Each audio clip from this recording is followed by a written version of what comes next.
Assalamualaikum warahmatullahi wabarakatuh. Perkenalkan, saya Alimatus Sa'diyah. Saya guru motivator magang di Bimba AIUEO Kumudas Moro. Di sini saya akan menjawab pertanyaan tugas hari pertama yang bertema kurikulum dasar tertentu.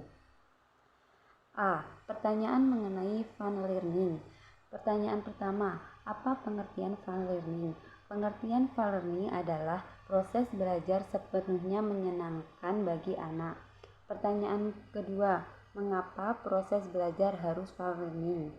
Jawaban kedua yaitu agar anak tidak merasa tertekan sedikit pun. Pertanyaan ketiga, apa tujuan fun learning? Tujuan fun learning yaitu menumbuhkan minat belajar intrinsik pada anak. Pertanyaan keempat, apa hukum fun learning di Bimba? Hukum fun learning di Bimba yaitu bersifat mutlak. Pertanyaan kelima, siapa yang harus merasakan fun learning dan sebutkan alasannya? Yang harus merasakan fun learning semua anak. Alasannya agar minat belajar anak tumbuh dan terus menggelora. Pertanyaan keenam, siapa yang harus menciptakan fun learning dan sebutkan alasannya? Yang menciptakan fun learning adalah motivator. Alasannya untuk menciptakan suasana belajar yang menyenangkan di Bimba. Pertanyaan yang ketujuh, bagaimana cara menciptakan fun learning? Cara menciptakan fun learning yaitu dengan rajin, semangat, dan memberikan motivasi reward. Pertanyaan ke-8, bagaimana cara mengevaluasi anak apakah fun learning atau tidak? Jawaban ke-8 dengan cara melihat ekspresi setiap anak senang dan antusias melakukan kegiatan bermain sambil belajar.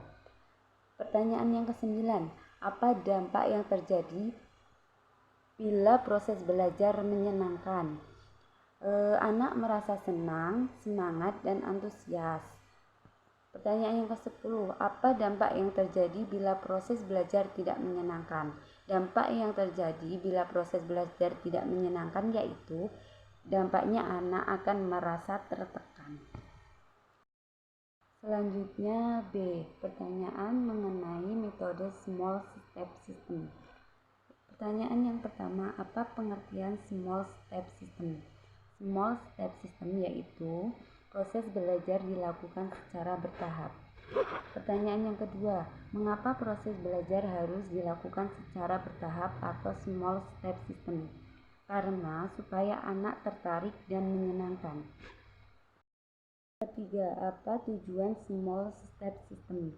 Tujuan small step system yaitu agar proses belajar yang menyenangkan dapat tercipta. Pertanyaan yang keempat, bagaimana cara agar motivator dapat mewujudkan proses belajar yang small step system? Dengan membimbing sesuai dengan keadaan anak masing-masing. Pertanyaan yang kelima, apa dampak yang terjadi bila proses belajar small step system? Dapat memberikan kegiatan bermain dan belajar yang sesuai. Pertanyaan ke-6, apa dampak yang terjadi bila proses belajar tidak small step system?